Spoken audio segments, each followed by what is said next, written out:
자, 윤창현 위원장하고 이호찬 위원장 앞으로 좀 나와주실래요? 평소에 법을 잘 지키시는군요. 앞에서 구호 외치고 여기 이진숙 후보자가 들어오지도 못하게 막고 했다는 걸로 알고 있는데 뭐 법 좀 어기면 어때? 이런 생각이었습니까? 김장현 의원님, 아까 영상 한번 보십시오. 이진숙 후보자가 뭐 길이 막혀서 못 들어오고 이러지 않았습니다. 잘 들어왔습니다. 자, 잠깐. 그러니까 의원 자리에 있다고 해서 잠깐, 스톱. 그렇게 허위 사실을 마음대로 이야기하지 허위 마십시오. 사실? 저기 참고인. 난 더릉 참고. 저 이호찬 참고인. 네, 굉장히 무례하게 지금 하는 거 네, 아시죠? 알겠습니다. 죄송합니다. 회사에 있을 때하고 변한 게 하나도 없어요. 예, 회사에 있을 때 도대체 어떤 말을 서로 주고받았는지는 모르겠으나 좀 물어보죠. 내갈 인터뷰를 이어가겠습니다. 지난주에 가장 관심이 쏠렸던 곳이 바로 방금 전 보신 그 이진숙 방통위원장 후보자 인사청문회였는데 워낙 쟁점이 많아서 보통 이틀 하는데요, 청문회가. 근데 3일 동안 치러졌고 이진숙 후보자의 어떤 과거 극우적인 언행, 그리고 MBC 재직 때의 행보, 그리고 조금 전 저희가 브리핑 때도 설명드렸습니다만 법카 사용 논란, 많은 부분에서 지적과 비판이 있었습니다. 그렇습니다. 이런 많은 논란과 의혹에도 불구하고 윤석열 대통령이 결국은 이진숙 후보자를 방송통신위원장에 임명할 것으로 관측되고 있습니다. 결국은 MBC를 장악하기 위한 것이 아니냐라는 지적이 잇따르고 있는데요. 두 분과 함께 짚어보도록 하겠습니다. 전국 언론노조의 윤창현 위원장, 그리고 언론노조 MBC 본부의 이호찬 본부장 두 분 모셨습니다. 안녕하세요. 네, 안녕하세요. 반갑습니다. 네. 그 이호찬 본부장께서는 그 김장겸 전 MBC 사장 현 의원과 뭔가 과거에도 악연이 있었습니까?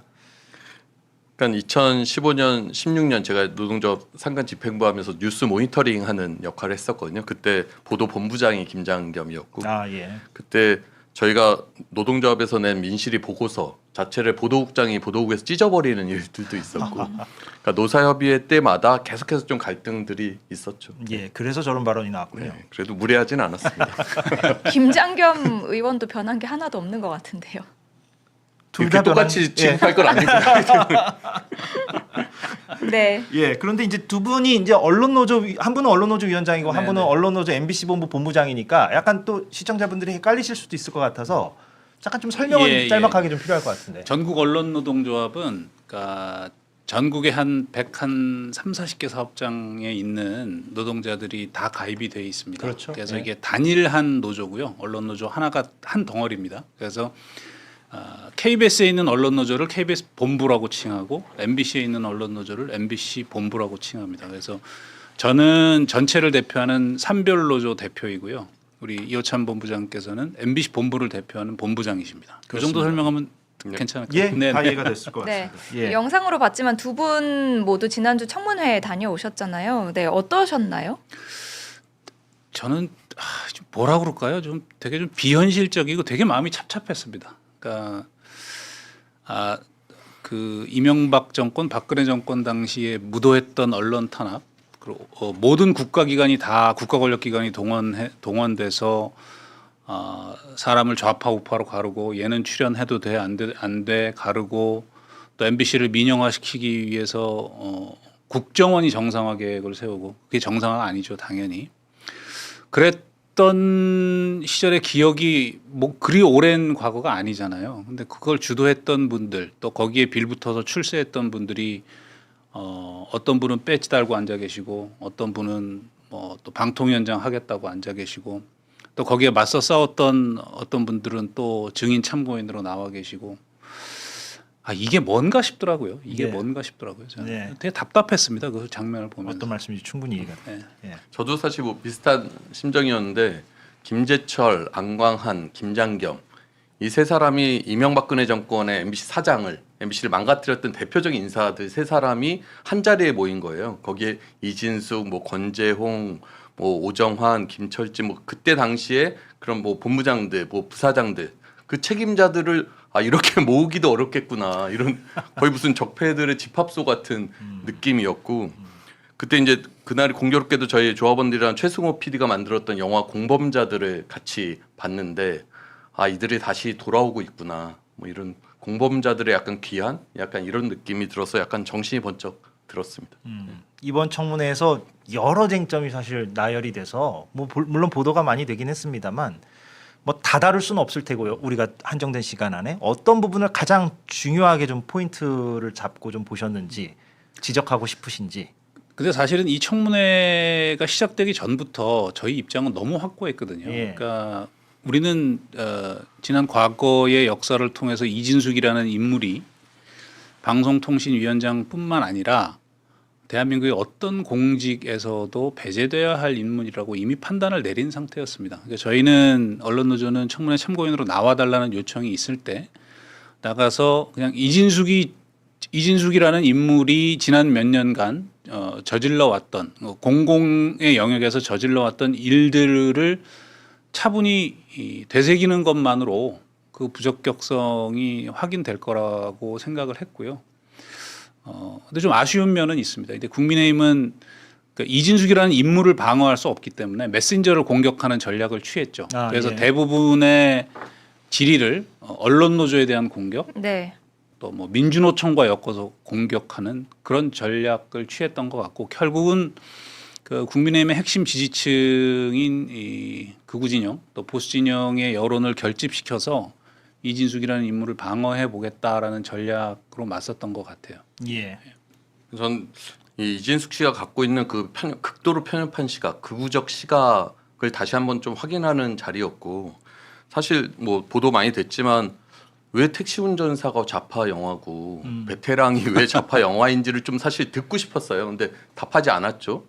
심지어 뭐 5.18 민주화 운동이나 뭐 12.12 반란 이런 거 이야기하지 않았고 심지어 위안부가 강제적이었냐 자발적이었냐도 논쟁적인 사안이어서 답하지 않겠다 이렇게 다 피해갔단 말이에요. 그러니까 이런 정말 극우적인 인식을 가진 방통위원장이 등장한다고 하면 도대체 우리 방송 사회가 어떻게 될 것인가. 그리고 이들이 이야기하는 공정이라는 게 무엇인지가 저는 확인됐다라고 생각하거든요.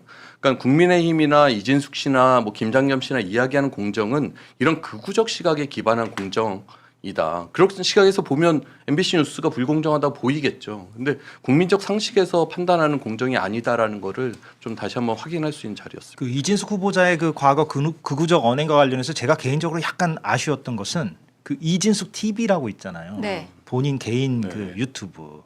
근데 그게 비공개로 다 전환되지 없애버렸죠. 않았습니까? 예. 근데 그 비공개로 전환되기 전에 보통 미디어지 기자들이 그걸 내려받거나 뭔가 노조에서도 좀 챙겨보거나 이러잖아요. 근데 그게 안 됐던 것 같더라고요. 왜냐면 거기 그걸 다 일별해 보면 본인 입으로 얘기한 극우적인 언행들이 나올 법한데 그게 좀 개인적으로는 좀 안타깝더라고요. 그래서 미디어 오늘 기자에게는 약간 제가 지청구를 좀 해줬는데 뭐하냐 이러면서. 근데 닫은 이유가 있겠죠. 예. 당연히 그 예. 채널을 폐쇄한 이유가 있지 않겠습니까? 그러니까요. 예. 그렇죠. 그 조금 전에 윤창현 위원장님께서 말씀하신 것처럼 네, 네. 청문회에서 여당 의원들이 메시지를 공격할 수가 없으니까 메신저를 공격을 했거든요. 그러면서 노조가 정치적이다. 이 노조로부터 방송사를 구해야 된다라는 식의 논리를 펼쳤는데 네. 여기에 대해서 반론을 주신다면요? 그 질문 제가 요즘 되게 많이 받거든요. 근데 사실 대한민국의 모든 노동조합은 크건 작건 간에 정치 활동을 할 수밖에 없어요. 당연히. 그러니까 예를 들어서 노동자의 근로조건을 개선하기 위해서라면 근로기준법을 바꿔야 될 거 아닙니까? 비정규직 문제를 해결하려면 파견법을 바꿔야 되죠. 지금 당장 뭐 언론노조가 지금 핵심으로 생각하고 있는 방송의 공정성 문제가 우리 방송 노동자들의 핵심 근로조건이기 때문에 이 부분을 제고하기 위해서는 방송법을 바꾸지 않을 수 없는 겁니다. 예. 그러니까 노동조합이 하는 모든 활동은 사실 정치 활동이에요. 어느 나라나 마찬가지입니다. 당연한 예, 얘기입니다. 우리나라만의 당연한 문제 아니고요. 예. 그러니까 저는 노동조합과 정치라는 것을 마치 뭔가 불순한 무엇인 것인 양 포장을 하고 이 노동조합의 발언권을 제한하고 이 공론장에서 배제시키는 방식으로 소위 극우들이 항상 그런 식으로 움직여 왔잖아요. 그런 논리의 연장선상이라고 생각하고 보면 언젠가부터 민주노총 언론노조 항상 네. 이렇게 불러요. 근데 이거는 저는 대단히 이 정치적 의도가 강하게 숨겨져 있는 방식이라고 생각을 하는데 언론노조 민주노총 가입돼 있습니다. 가명산별이 맞고요. 민주노총에 대한 여러 평가가 있죠. 저도 민주노총을 되게 강하게 비판할 때가 있거든요. 근데 그럼에도 불구하고 민주노총은 실존하는 겁니다. 법적으로 인정받은 합법 노조고요. 한국 노총이 있듯이 똑같은 얘기죠. 근데 한국노총에는 언론노조가 없거든요. 그렇죠. 그러니까 저희는 굳이 뭐 민주노총이라는 수식어가 앞에 붙을 이유가 없지만 민주노총에 대해서 갖는 그 보수 진영의 거부감들을 언론노조에 더 씌우기 위한 작업이라고 생각해요. 예. 네. 뭐 말도 안 되는 얘기고요. 특히 이제 노동자 정치 세력화 문제를 가지고 이진숙 씨가 계속 뭐 시비를 걸었거든요. 또 말씀드리지만 정치는 무슨 판검사, 의사, 뭐 재벌 대기업 임원들 이런 사람들만 하는 겁니까? 전 국민 중에 2,500만이 노동자예요. 네. 근데 국회의원 구성의 비중을 한번 보세요. 그 최소한의 균형을 잡기 위해서 노동자들의 목소리를 일정하게 키워내겠다는 것이 정치 세력화라는 것인데 여기에도 과도하게 이념적인 색채가 입혀져 있는 것 같아요. 이진숙 씨가 그걸 10분 활용하는 그런 전략을 썼는데 결국 자신이 극우적이라는 것들을 그런 언급들을 통해서 스스로 드러내는 것이라고 저는 봅니다. 예. 이건 다른 이야기긴 한데 해외에서는 특히 프랑스에서는 초등학교 때부터 그 노동에 관한 교육을 하잖아요. 네, 그래서 네. 학생들을 반 갈라서 노사 협상하는 그런 실제적인 교육도 이루어지고 있는데 우리나라에서는 노조라고 하면 노동이라고 하면 일단 좀 색깔을 더 씌우고 좌파다 빨갱이다 이렇게 보는 시각이 존재하는 것 같아서 좀 그러니까 그런 매우 인식을 안타깝습니다. 최대한 이용하려고 했던 것 같고 네. 그래서 정말 묻고 싶었는데 그럼 한국노총이면 되나? 언론노조가 한국노총 산하면 문제가 없는 건가? 방통위원장이 언론노조에 대해서 할 수 있는 무슨 역할이 있는 자리가 아니잖아요. 그러니까 이진숙 씨가 2014년에 MBC 사장을 지원하면서 그 계획서에 상급 단체에 대한 탈퇴 요구를 하겠다라고 했었는데 그것도 막상 그렇게 진행됐다고 하면 완전히 불법행위거든요. 사용자가 그 노조의 상급 단체를 결정하는데 관여하거나 이러면 다 노조법 위반이란 말이에요. 근데 이제 방통위원장이 돼서 그러면 아직도 이런 인식을 갖고 있구나. 그러면 방송문화진흥회 이사진을 뽑을 때 그러면 이런 언론 노조에 대한 이런 적대적인 인식들을 갖고 있는 사람으로 뽑겠다라는 건데 그것마저도 이 노조법 취지에 다 어긋나는 것들이고 MBC 구성원들의 절대 다수가 언론 노조 조합원인 거 맞는데 그러면 KBS도 마찬가지고 예, SBS도 마찬가지입니다. 예. 1,100대 100 정도의 구도거든요. 국민의힘과 함께하는 제3노조는 100 정도고 언론노조 MBC 본부 조합원이 1,100명 정도예요. 그러면 이런 상황에서 그럼 조합원들을 저희는 그럼 탈퇴시켜야 되는 건가? 그러니까 이진숙 후보자가 이야기하는 논리대로 뭔가 이게 변화를 만들어내려고 하면 노동조합을 탈퇴시키는 것밖에 방법이 없어요. 근데 그 얘기는 못하죠. 그러면서 계속해서 언론노조에 대한 적대적인 프레임만 좀 만들려고 하는. 아 그리고 딴 걸 떠나서요. 그렇게 그 노조의 그 언론 노조의 정치성을 얘기하는 분들이 정작 이진숙 후보자도 2년 전에 지방선거 출마를 했고요. 네. 그리고 김재철 전 사장도 지방선거 출마를 했던 적이 있고 또 김장겸 의원은 의원이고. 그 사면 복권 돼가지고 이번에 그 비례대표가 된 거 아닙니까? 부당노동행위로 유죄 판결 확정을 받았는데도 불구하고 그분들이 정치 낭인이죠. 언론계에 기생했던 정치 낭인들입니다. 그렇죠. 이진숙 네. 후보자는 엄밀히 말하면 정치인이죠. 예, 정치인인데 2년 전입니다. 불과 2년 전, 뭐 오래전도 방송통신위원장이 아니고, 예. 되겠다는 건데 이번 청문회에서 또 크게 이슈가 됐던 게 바로 법인카드 사용입니다. 그렇습니다. 8년 동안 6억 원을 사용했다는 거 아니에요? 여기에 대해서는 뭐 고발이나 형사처벌은 불가능한 겁니까? 당연히 이거는 수사를 통해서 횡령 배임의 혐의가 좀 확인될 필요가 있다고 저는 생각하고요. 뭐 고소는 MBC 사측이 해야 되지만 고발은 누구나 할 수 있기 때문에 네. 저희가 예. 지금 고발 검토하고 있습니다. 네. 검토 중이시고 근데 오늘 무슨 12명의 전직 경영진이란 이름으로 이진숙 씨의 뭐 법화에 뭐 문제가 없다는 식의 뭐 성명서가 발표돼서 또 기사화가 되더라고요. 근데 옹호하는 네, 그런 게 옹호하는. 있었습니까? 예. 실제 감사를 벌였는데 아무 문제 예. 없었다. 근데 청문회 때 드러났듯이 감사에 본인이 응하지 않았고 연락해도 받지도 않고 계속 이제 피해 다녔던 거거든요. 예. 그래서 사실 밝혀지지 않았던 거고 그때 감사에서 지금 박문진 이사에 지원했던 김성근 이전 본부장 같은 경우에는 법인카드 소명 못해서 5천만 원을 토해냈던 일들이 있었어요. 예. 그러니까 이진숙 씨도 그때 감사를 제대로 받았다면 지금 있는 문제들이 다 문제가 됐을 거고 어떻게 되면 법적 고발까지도 갈 수 있었던 사안이었죠. 근데 자기가 감사를 피해놓고 아무 문제가 없었다는 양 지금 주장을 한다는 것 자체가 국민들 너무 무시하는 그런데 행태죠. 네. 지금 뭐 분위기를 보면 아무튼 그 이진숙 방통위원장 후보자가 이제 그대로 임명될 것으로 거의 뭐 확실시 되고요. 그리고 지금 뭐 0명이잖아요 상임위원이. 네네. 그런데 네네. 추가로 이제 부위원장도 지금 임명을 만약에 대통령이 강행한다면 이제 2명 체제가 되는 건데 다시. 그러면 민주당은 아마도 그 이진숙 후보자가 아니죠 그때 가서는 이진숙 위원장에 대해서 또 탄핵 추진을 하긴 하겠습니다만 양자의 속도가 다르잖아요. 그러니까 이게 참 이런 말을 하면서도 저도 좀 이렇게 웃게 되는데 이 웃음이 근데 그러니까 탄핵 추진이 빠르냐 아니면 이진숙 신임 방통위원장이 그 공영방송 이사들을 서둘러서 교체하는 것이 빠르냐라고 봤을 때는 후자가 더 빨라 보여요. 제가 네, 볼 때는 네, 네. 그러면 이진숙 그 위원장이 뭐 교체해놓고 탄핵 추진이 들어가면 또 사표를 쓰는 방식으로 하면은 진행은 되긴 되는 거 아닙니까? 그럼 어떻게 봐야 됩니까 이거를? 그러니까 예. 지금 뭐 이동관 위원장 때도 그랬고 김홍일 위원장 때도 그랬고 탄핵 발의가 국회에서 표결된 적은 한 번도 없습니다.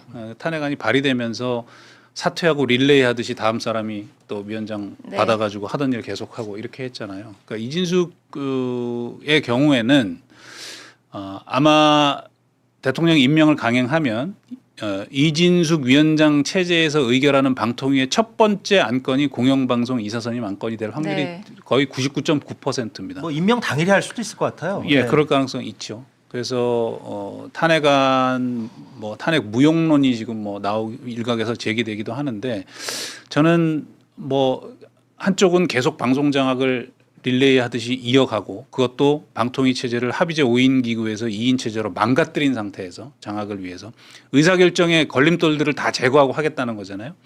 그렇게 제도를 극한으로 망가뜨리고 국회는 의회 권력은 또 거기에 대응하기 위해서 탄핵이라는 극단적인 카드를 계속 써야 하는 이런 극한 충돌의 상황이 반복되는 거고 그 와중에 방송 현장만 박살이 나는 겁니다. 예. 이게 자꾸 국민의힘을 중심으로 한 정치 세력에서는 언론 노조가 장악을 했다고 자꾸 주장들을 하시잖아요. 근데 이건 언어 도단이에요. 언론 노조가 어디 외부 세력이나 하늘에서 떨어진 사람들이 아니고 그 회사 직원들이에요. 그 회사 직원들. 그 회사 직원들이 정치 권력을 등에 업은 사람들이 들어와서 못 살게 굴고 공정성 파괴하고 노조 탄압하고 하니까 저항하는 거잖아요. 예, 예.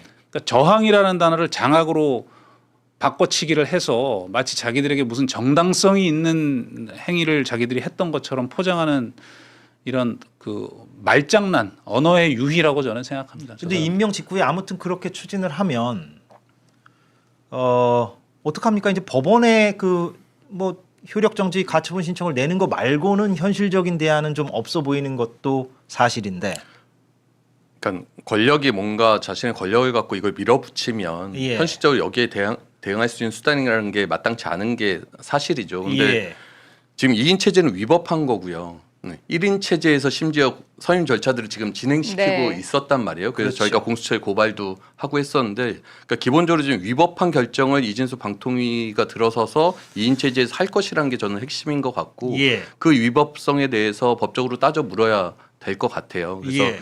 실제 이상인 그 이전 전 방통위원장 직무대행이 국회에 나와서 이야기할 때는 김홍일 전 위원장이랑 둘이서 기존의 선례대로 다 결정을 했다 이런 식으로 얘기했거든요. 근데 기존의 선례를 보면 원래대로라면 2021년에는 1차 의결과 2차 의결을 나눠서 진행을 했고 8월 초에 1차 의결, 2차 의결이 8월 중순에 이어졌어요. 예. 선례대로라고 하면 그렇게 하는 게 사실 맞단 말이에요. 그때 1차와 2차는 그 공모한 그러니까 공모한 사람들을- 원서 접수를 한 네. 사람들 중에 후보자를 한번 거르고 한번 거르고 그다음에 두 번째 확정하고 이걸 얘기하는 그 거죠. 시간이 예. 있었고 예. 자기들도 지금 뭐 투명하게 검증하겠다고 이야기하잖아요. 그러면 제대로 된 절차라고 하면 1차와 의결 2차를 분리하고 후보자 선정에서 면접까지 한 다음에 거기에 맞게 선정을 하는 게 맞아요. 차근차근. 차근차근. 근데 그러지 않겠다라고 다들 예상을 하잖아요. 지금은 그렇게 차근차근 정석대로 하기가 힘들어 보이죠. 힘들어 보이죠. 예. 그리고 근데 그게 하는 게 그게 정석이란 말이에요. 예. 그러니까 정석을 안 지키고 있는 건 지금 이진숙 2인 체제 방통위가 그렇게 할 것이란 거고 예. 거기에 대해서 저는 법원에서 좀 제동을 걸어주시면 좋겠다는 말씀을 드리고 뭐 그 이외에 사실 할 수 있는 거는 국민들한테 최대한 이 2인 체제의 불법성이나 이런 것들을 알려내고 결국 여론의 힘을 갖고 정부를 압박하거나 이런 수단밖에 사실 저희가 할 수 있는 게 뭐가 있겠어요. 그러니까 저쪽에서 지금 국민의힘 쪽에서 자꾸 뭐 특히 이상인 방통위원장이나 방통위원장 직무대행이었죠. 뭐 설레 예기를 얘기를 하시는데 다른 거 다 떠나서 2인 체제에서 이런 의결을 한 전례가 없어요. 말도 안 되는 주장을 하고 있습니다. 예. 예전에 방통위가 대통령 추천 몫인 고삼석 방통위원 체제 있을 때 일시적으로 3인 체제가 된 적이 있어요. 아, 그때 3인까지는 갔었어요. 그 3인 체제에서도 그러니까 방통위 내부의 무슨 뭐 인사라든가 방통위 내부 조직과 관련된 이 일반 사무가 있지 않겠습니까? 예, 예. 그런 거 정도 정리하고 정리하고 다른 방송사 인사 문제라든가 재허가라든가 이런 지배구조 중요한 문제라든가. 의결은 아무것도 진행한 적이 없습니다. 2인 체제라는 것에서 이런 식으로 의결을 많이 한 것은 윤석열 정권 들어 처음 있는 일이에요. 근데 제가 뭐 비관적으로 얘기하려는 건 아닌데 이런 지금 두 분 위원장님과 본부장님이 말씀하신 이런 문제 의식을 법원도 함께 좀 갖고 있어 줘야 할 텐데 그래야만 집행이 정지되고 효력이 정지될 텐데 참 그렇죠. 그게 예. 우려될 수밖에 없잖아요. 그런데 지금 이제 원래 윤석열 정권이 지난해에 MBC 장악을 위해서 박문진 이사장과 이사들을 교체하려고 네. 시도를 하지 않았습니까? 그때 법원이 이 제동을 걸었죠. 판결을 보면 예. 가처분을 받아들이면서 집행정지 결정을 내릴 때 판결을 보면 2인 체제의 불법성에 대한 우려들을 반복적으로 이야기를 하고 있습니다. 예. 다만 이게 그 본안 소송이 아니기 때문에 판례로서 확정된 건 아니거든요. 그리고 또 판사가 다 네네. 이것도 뭐 판결도 사람이 하는 일이라서 또 그럼요. 어떤 판사를 만나느냐에 따라 또 달라지기도 맞습니다. 하고. 네. 예. 그래서 저는 이걸 그냥 당연시할 것이 아니라 기본적으로 불법적인 행위를 하고 있는 거고 불법적인 행위를 하면 법원에서 정지를 시켜주시는 게 상식적인 거다. 그러니까 우리가 이 정권이 너무 무도하고 너무 밀어붙이니까 벌써 이제 우리들 머릿속에는 MBC 사장 해임까지 이제 가 있는데 2인 체제에서 지금 박문진 이사진이나 KBS 이사진을 선임하는 것 자체 그게 명확한 불법 행위다라는 인식을 좀 갖고 저희도 뭐 법원에 그런 부분들을 호소하고 그래서 여기서 한번 이 방송장악 시도를 좀 제동을 걸어달라라고 걸어보고, 요청하는 거부터 일단은 거기에 최선을 좀 다해야 될 것 같아요. 그렇죠. 예. 네. 지금 이제 저희가 예상하기로는 8월 13일이 이제 박문진 새 이사진 임기가 시작되는 날이거든요. 그때 이제 이진숙이 임명되면 그걸 하겠죠. 새롭게 이사 뽑는 작업을 할 텐데 그들이 그 새로 선임되는 박문진 이사진들이 하게 될 가장 첫 번째 일이 현 MBC 사장을 해임하기 위한 작업들을 시작을 할 거예요. 네. 근데 오늘 저 한동훈 국민의힘 대표가 아침에 이제 방송법에 대해서 이런저런 얘기를 많이 했더라고요. 근데 뭐 문재인 정부 인사들을 우린 몇 년 동안 봐줬다라는 취지의 이상한 얘기를 했어요. 봐주긴 뭘 봐줘요. 자기들 해임 시도하다가 법원에서 다 가로막힌 것이고. 아이고 KBS 사장은 축출이 바꿨잖아요. 됐습니다. 예. 예, 예, 그리고- MBC는 축출하려다가 막힌 실패한 거고요. 거고. 예. 말도 안 되는 주장을 하는데 아마 MBC 사장 해임을 시도할 텐데 저는 이번 청문회에서 굉장히 중요한 포인트 중에 하나가 특별한 해임 사유가 없다는 지점이 일정 부분 확인됐다는 거예요. 아, 그 예. 이준석 의원 질의 때 그 답변이 나왔는데 예. 우리 요찬 범죄도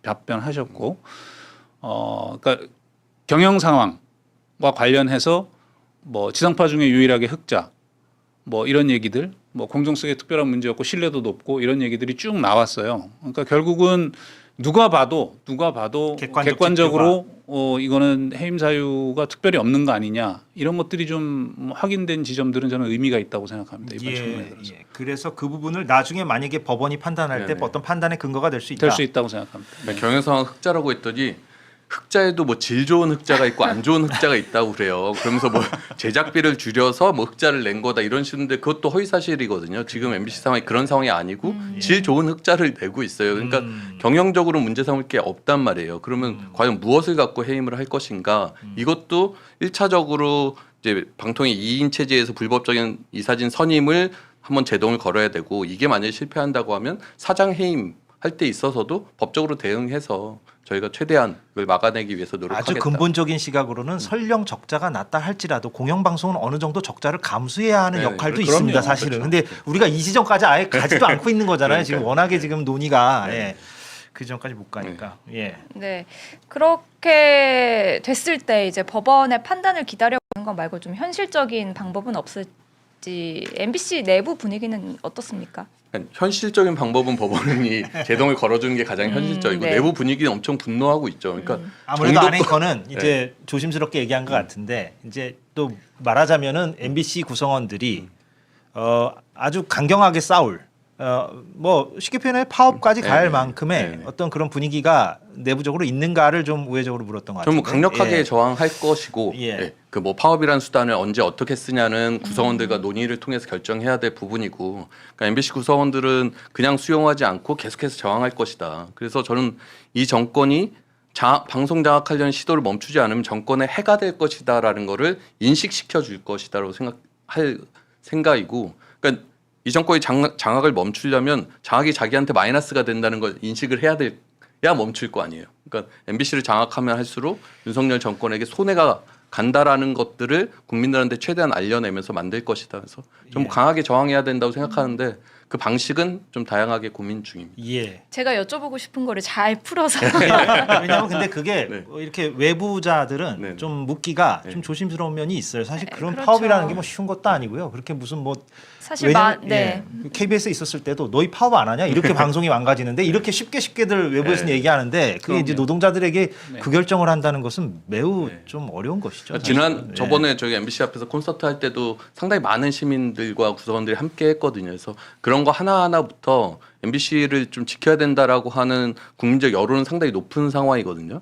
그런 것들을 하나씩 다 모아서 싸워야죠.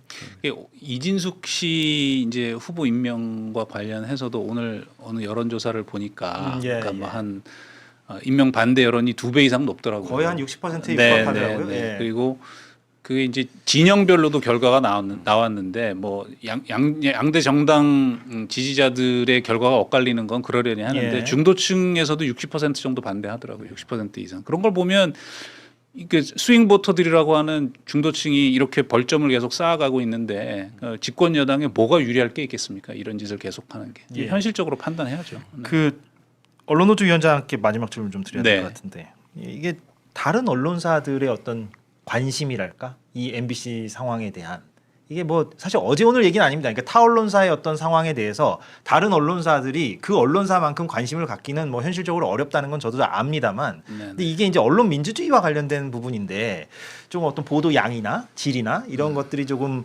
미흡한 부분도 좀 있는 것 같고 그게 이제 좀 아쉽다는 시민들도 많은 것 같은데. 그거 뭐 개별 언론사의 상황을 제가 다 답변을 드릴 수는 없지만 예. 저희가 이제 흔히 생각하기에는 이명박 정권의 그 무도한 언론 탄압에 맞섰던 그 언론 노동자들의 그런 에너지가 왜 분출이 되지 않느냐라는 아쉬움의 표현인 것 같아요. 그러니까 저 역시 좀 답답한 면이 있는데 사실은 그 10몇 년 사이에 미디어 환경이 엄청나게 변했잖아요. 그리고 그 예전에 이제 지상파 방송이 망가졌을 때 치르게 될 대가들이 어떤 것이라는 것의 무게가 지금 이제 뭐 이런 유튜브 여러 채널들이라든가 이렇게 소통을 할 수 있는 창구들이 많아지다 보니까 그 갈급함을 느끼는 정도가 좀 저 수용자 입장에서는 달라진 측면이 있는 것이고 예.